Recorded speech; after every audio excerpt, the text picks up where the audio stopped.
Ovo je 23. godina da se družimo sa najmlađima na jezeru, sad u nekom proširenom sastavu.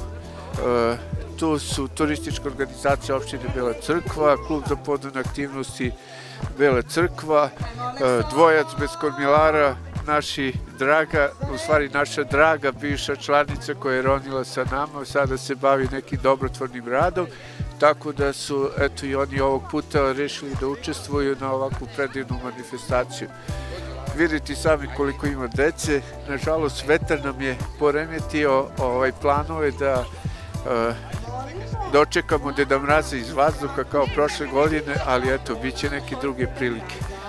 Klub za podvodne aktivnosti Bela Crkva u saradnji sa turističkom organizacijom opštine Bela Crkva, naravno pod pokroviteljstvom lokalne samouprave, i ove godine, za sam kraj godine, organizuje već tradicionalnu manifestaciju doček podvodnog Deda Mraza. Danas nas očekuje Deda Mraz iz vode, iz vazduha, vidjet ćemo odakle će sve još da se pojavi Deda Mraz i da iznenadi naše mališane. Jeste, ovog puta je Deda Mraz došao, leteo je preko vode, to se zove e-foil. To je neka nova tehnologija, tako da svaka čast Belocrkvanima, ja nisam Belocrkvanin, zvali su me, svaka čast na ovoj organizaciji, baš je lepo. Zovem se Marija, iz Crne Gore sam. Kako je došlo da dođete u Belu Crkvu na doček podvodnog Deda Mraza? Pa bila sam ljetos i bilo nam je baš lijepo i čuli smo za ovu manifestaciju i odlučili smo da dođemo opet.